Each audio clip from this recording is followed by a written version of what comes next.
Hi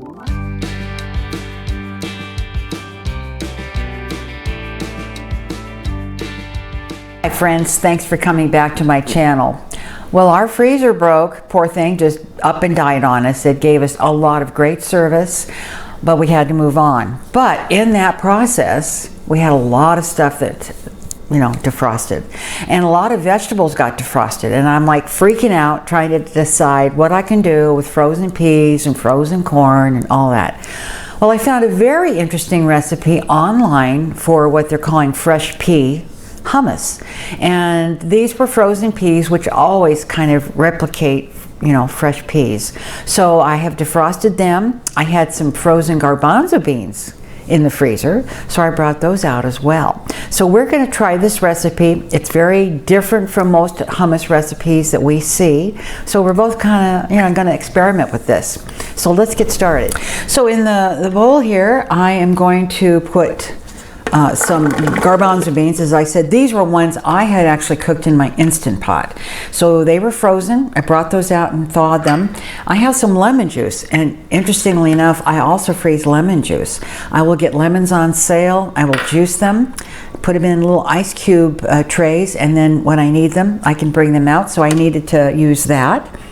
I have, of course, as I said, the frozen peas, and those are going in. And then it also calls for some chopped parsley and some green onion and some cumin. And this is pretty much the only thing that's kind of traditional that we see in hummus, and of course the lemon juice, and then a little bit of salt. Now my concern here with this recipe is that there's not a lot of moisture in here. And well, yes, I also have to add a little yogurt. This is plain yogurt. But again, this is very non-traditional, and I don't see a lot of moisture in here. So we're going to have to see what happens. So I'm going to put my lid on, and we are going to beat this up as best we can. I'll probably stop midway, scrape down the sides, and we'll see how it goes. So here we are.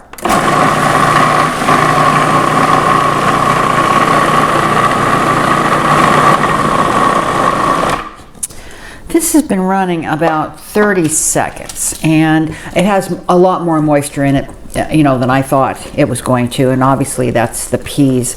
But it's still, as you can see here, let me hold some of this up for you. This still needs quite a bit, I think, personally, some more purifying.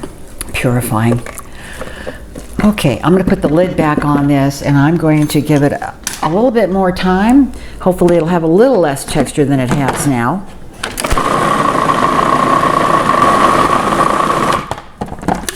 Well, it's looking better. And the director corrected me, and I heard it when I said it. I had said that it should be purified. And of course what I meant to say was pureed.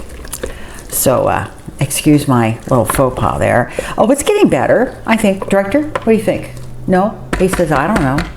I'm going to take a little taste of this and just see texture-wise and taste-wise. Oh, well,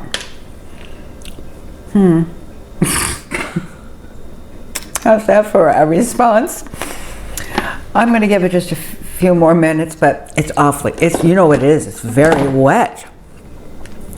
I was much surprised at how wet it is. So I'm just going to give it a few more. This is now on a minute of pureeing, and I'm going to give it a little bit more, and then we'll give it a taste.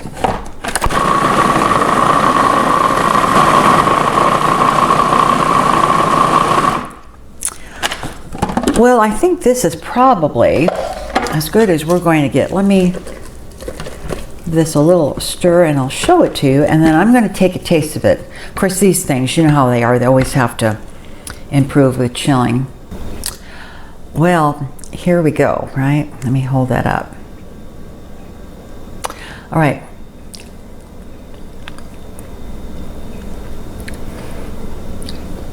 Well, it's very fresh tasting. I taste the cumin. Of course, I taste the garbanzo beans. It's not bad. It's not bad. I think what I'm going to do is put it, in a container, put it in the fridge for an hour or two. let all those flavors kind of meld. And then we'll get some pita chips out, and we'll take a sample of it for you after it's had a chance to get melded. We will be back.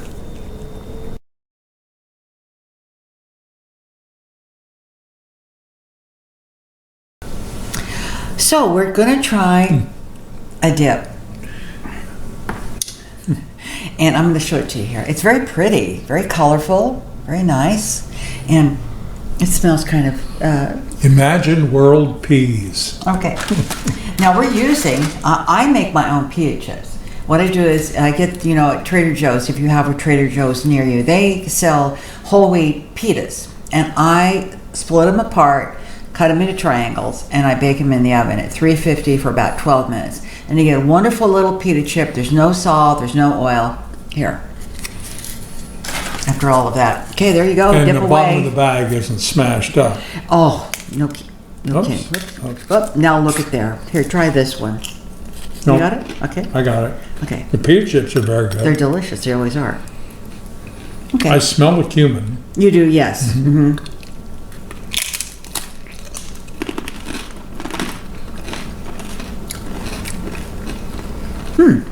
Well, It's not bad. it isn't. Do you think it needs more salt? I don't know. That's pretty good. It's not bad. I tried earlier and I said no. But that's not bad. Mm-hmm. I think I prefer regular hummus. Oh, sure. Mm-hmm. Mm-hmm. I don't know why really they call it hummus, because, excuse me, in traditional hummus recipes you have tahini, right? And there is no tahini in this. That's quite interesting. It's okay. I'm not crazy about it. I'll be honest with you. But I mean, I would have it for an appetizer. No, not. I would much prefer regular hummus. Well, I'll tell you what. This was okay for using up some peas that were, had defrosted, right? Yes. And garbanzo beans. I will believe the recipe. I followed it to the letter. He says, maybe you should add something else. I said, no, it's to the letter. And I'm glad I did. And now that it has a chance to... It's better. Maybe it'll continue to improve with age. well, I'll put a little... Unlike some of us. So that's it. Okay. All right. Well, thanks a lot for coming by, and we will see you again next time. Bye-bye. Bye-bye.